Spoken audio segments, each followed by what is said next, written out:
नमस्कार विद्यार्थियों, प्रिय साथियों। आज केंद्रीय प्रवृत्ति के अंदर हमारा जो अगला टॉपिक होगा यानी केंद्रीय प्रवृत्ति के माप। केंद्रीय प्रवृत्ति के माप के अंदर जो हमारा जो अगला टॉपिक है, जिस टॉपिक का नाम है माध्य। क्या नाम है? माध्य, मीन। ठीक है, ये हमारा आज का टॉपिक रहेगा, माध्य। तो माध्य जो होते हैं वो तीन प्रकार के माध्य होते हैं। कितने प्रकार के माध्य होते हैं? तीन प्रकार के। एक होता है समांतर माध्य। क्या होता है? समांतर माध्य, गुणोत्तर माध्य, और दूसरा जो होता है, तीसरा जो होता है वो होता है हरात्मक यानी harmonic mean, geometric mean and arithmetic mean. ये हमारे क्या होते हैं? तीन प्रकार के माध्य होते हैं, यानी समांतर माध्य, गुणोत्तर माध्य और हरात्मक माध्य। हमारे जो कोर्स में है, अभी कक्षा 10 के अनुसार चलते हैं, तो हम चर्चा करेंगे अर्थमेटिक मीन की करेंगे। क्या करेंगे? अर्थमेटिक मीन की करेंगे। तो सबसे पहले एक एग्जांपल लेते हैं कि जैसे 5, 7, 9, 8, 12 का क्या करना है? आपको माध्य ज्ञात करना है। क्या करना है? माध्य। तो माध्य ज्ञात करने के लिए सिंपल सा है, 5 + 7 + 9 + 8 + 12। संख्या कितनी है? 1 2 3 4 5। ये 5 यानी नंबर ऑफ फ्रीक्वेंसी इज 5। ठीक है, 5 और 7 12, 12 और 9 21, 21 और 8 29, 29 और 12 41, 41/5 यानी हमारा आंसर आ जाएगा 8.2। क्या आ जाएगा? 8.2। ये हमारा क्या रहेगा? माध्य हमारा रहेगा। ये हमारा उत्तर आ जाएगा। चलो एक क्वेश्चन और लेते हैं।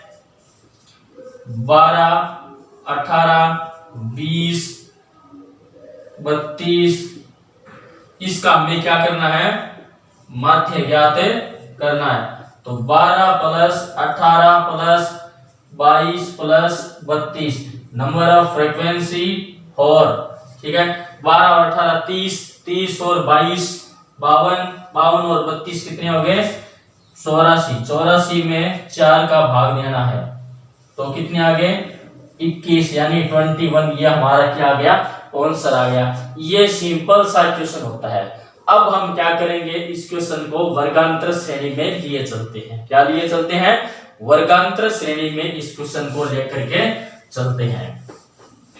उसके बाद में हम यानी माध्य ज्ञात करने की हमारे पास में इसमें प्रत्यक्ष विधि है, कल्पित माध्य विधि है। जैसे ये एक क्वेश्चन है हमारे पास में, माध्य की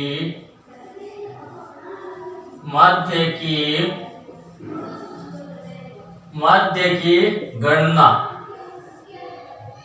माध्य की गणना क्या करना है? माध्य की गणना वर्ग प्राप्तांक यानी 0 से 10, 10 से 20, 20 से 30, 30 से 40, 40 से 50, 6, 10, 13, 7, 4।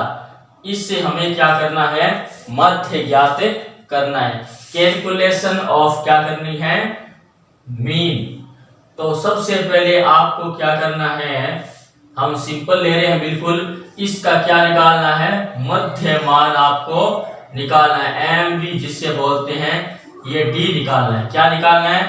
ये एफ है हमारा। ठीक है, यानी ये निकालने के लिए आपको क्या करना है?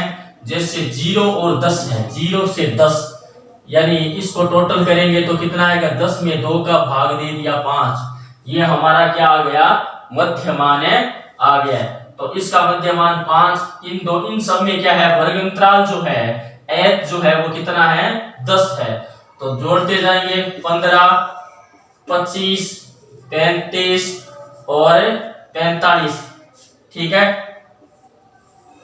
ठीक है। अब क्या करना है, इन दोनों को क्या कर देना है, गुणा कर देना है।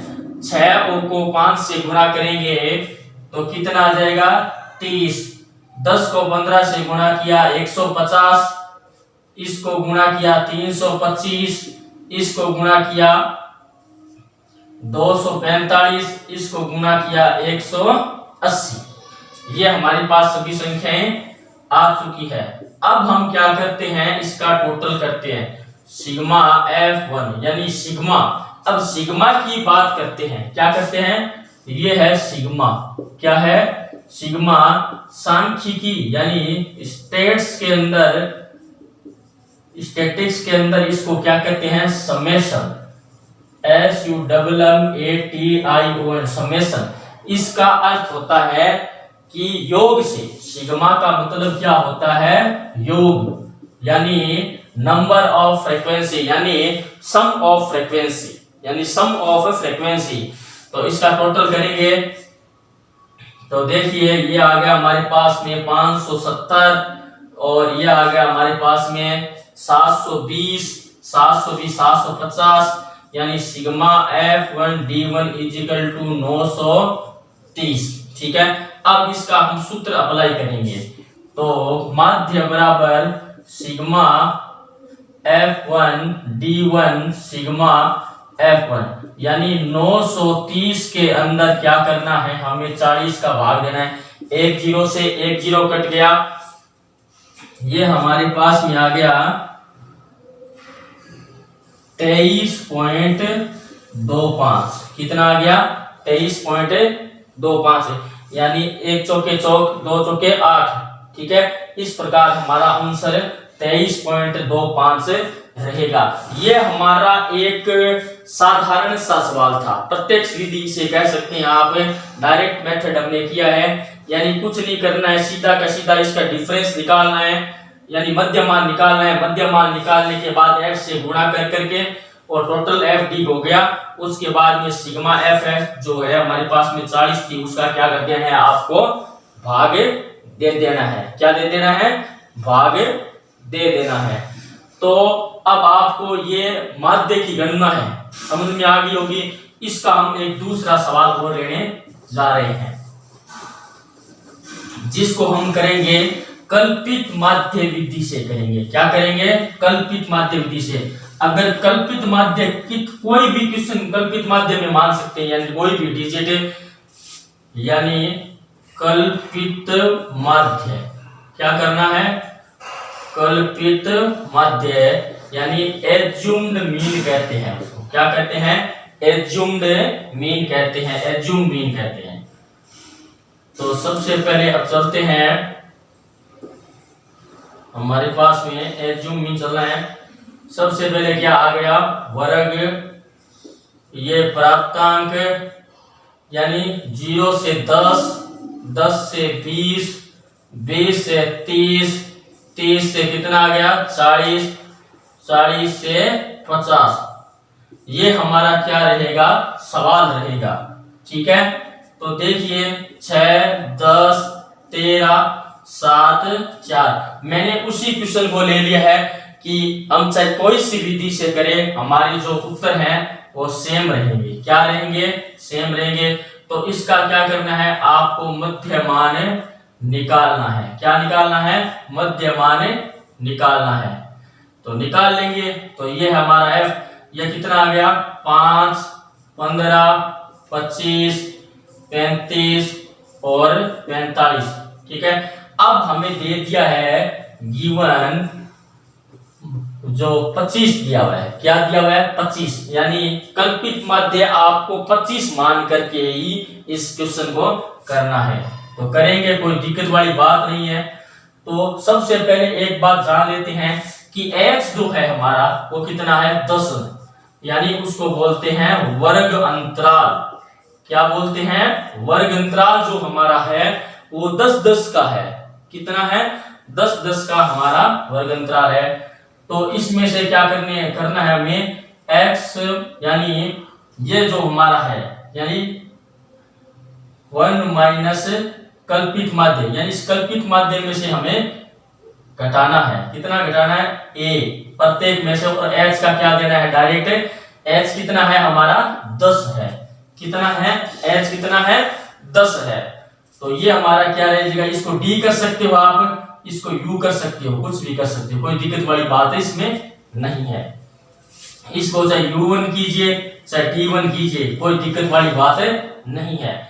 तो सबसे पहले क्या करना है, 5 है। क्या है? 5 है। तो 5 माइनस 20 25, तो ये रहेगा माइनस का 20। क्या रहेगा? माइनस का 20। और माइनस के 20 में ये जो माइनस का 20 है उसमें हम 10 का भाग देते हैं, तो क्या आएगा? माइनस का क्या रहेगा? 2 रहेगा। क्या रहेगा? माइनस का 2। डायरेक्ट हिट हो रहा है, ध्यान रखना। तो ये आ गया माइनस का 10, 10 में 2 माइनस का 1, ये 0 रहेगा। ये 0 क्यों रहा कि 25 माइनस 25 बराबर क्या रह गया? 0। क्या रह गया? 25 माइनस 25 क्या रह गया? 0। ये आ गया प्लस का 1 और ये आ गया प्लस का 2। ये है हमारी जो संख्या है सिग्मा f, वो कितनी है? 40 है। 6 10 16 13 29 7 26 4 36 4, ये कितना आ गया पूरा? 6 ये 16 13 29 और 11 40। यानी अब देखिए इस सवाल को मैं थोड़ा इसके कॉलम्स आगे बढ़ा देता हूं। एक ही कॉलम बढ़ाने की आवश्यकता है, ज्यादा बढ़ाने की आवश्यकता नहीं है। तो अब क्या करना है, ये जो हमारा आया है f1 कह सकते हो आप, या fd1 कह सकते हो, या f1u1 कुछ भी कह सकते हो आप, ठीक है। इसको किससे गुणा करना है? f से गुणा करना है। क्या? यानी फ्रीक्वेंसी से गुणा करना है। किससे गुणा करना है? फ्रीक्वेंसी से गुणा करना है। तो 6 को 5 से गुणा, 6 को माइनस 2 से गुणा किया, माइनस की 12, ये माइनस की 10, और ये आ गया 0, और ये आ गया प्लस के 7, और ये आ गया प्लस के 8। प्लस प्लस के अलग जुड़ जाएंगे और माइनस माइनस के अलग जुड़ जाएंगे। तो ये कितने आ गए? Sigma f1u1 is equal two plus के 15 और माइनस के 22। तो ये आ गया माइनस के कितने आ गए? 7 आ गए। बस कितने आ गए? माइनस के 7। तो अब इसका फॉर्मूला लिखते हैं अपने, a plus sigma f(u1) sigma f1 गुणा h, यानी वर्ग अंतराल। यानी वर्ग अंतराल से कर सकते हैं, नहीं भी कर सकते, दोनों ही बात है। तो ये आ गया 25 प्लस माइनस के कितने आ गए? 7/40 गुणा कितना आ गया? 10। ये इससे कट गया, ये इससे कट गया। प्लस को माइनस से गुणा करेंगे, ये जो प्लस है इसको गुणा करेंगे, यानी प्लस को गुणा करेंगे माइनस से, तो आंसर क्या रहेगा? माइनस रहेगा। ये आ गया माइनस। अब क्या करना है? 7 में 4 का भाग देना है। तो 25 माइनस 1.75, तो हमारा आंसर आ जाएगा 23.25। कितना आ जाएगा? 23.25। ये जो हमारा सवाल था ये था कल्पित माध्य विधि से ज्ञात करना। इससे पहले हमने साधारण विधि की थी, और कल हम करेंगे स्टेप डेविएशन मेथड, यानी उसको बोलते हैं पद विचलन विधि। यानी एग्जाम में ज्यादातर यही पूछ जाती है कल्पित माध्य विधि से। यानी कल्पित माध्य दे दिया कि यहाँ पर संख्या दे दी 25 है, 25 मान के करना है कि भाई 25 इसमें आ गया। अगर कुछ नहीं दिया है तो आप 5 भी मान सकते हो, 15 भी मान सकते हो, 25 भी मान सकते हो, 35 भी मान सकते हो, 45 भी मान सकते हो। यानी अब बड़े स्तर की मैं बात करता हूं कि कोई जरूरी नहीं है कि आप इनमें से ही कोई मानो। चलिए तो दे दिया चलो कि 25 मानना है, कि कई बच्चे क्या करते हैं कि 2 अगर विषम संख्या है 2 ऊपर छोड़ दिया 2 नीचे छोड़ दिया फिर बीच वाली ले ली। अगर मान लीजिए 6 होती तो 2 ऊपर छोड़ दी 2 नीचे छोड़ दी, बीच में से कोई 2 है। यानी कहने का मतलब है किसी भी संख्या को आप कल्पित माध्य मान लीजिए, यानी संख्या को, उससे अगर सवाल करेंगे, कैलकुलेशन थोड़ा हार्ड हो सकता है लेकिन उसके उत्तर पर, उसके जो आंसर पर कोई प्रभाव नहीं पड़ेगा। चाहे वो किसी विधि से कीजिए, कौन सी डिजिट से कीजिए, कोई प्रभाव उसका नहीं पड़ेगा। तो आज हमने कल्पित माध्य विधि और प्रत्यक्ष विधि से इससे पूर्व में सवाल कर लिए हैं। यानी हमारा जो पहला वीडियो था बहुलक का था वो हम कर चुके हैं, माध्यिका कर चुके हैं, और आज हमारा वीडियो चल रहा है कल्पित माध्य है जो हमने टॉपिक उठाया था उसका हमने सवाल किया है। ये जो सूत्र है बस कैलकुलेशन का थोड़ा आपको ध्यान रखना है, बाकी कोई दिक्कत वाली बात नहीं है। अगर कोई दिक्कत आती है तो आप मुझे कमेंट बॉक्स में बताइए, उसका सॉल्यूशन करेंगे। और अगर आपको हार्ड लगता है तो इससे भी इजी तरीके से समझाने का पढ़ाने का मैं प्रयास करूंगा। आप मेरे वीडियो को लाइक कीजिए, शेयर कीजिए, सब्सक्राइब कीजिए। धन्यवाद।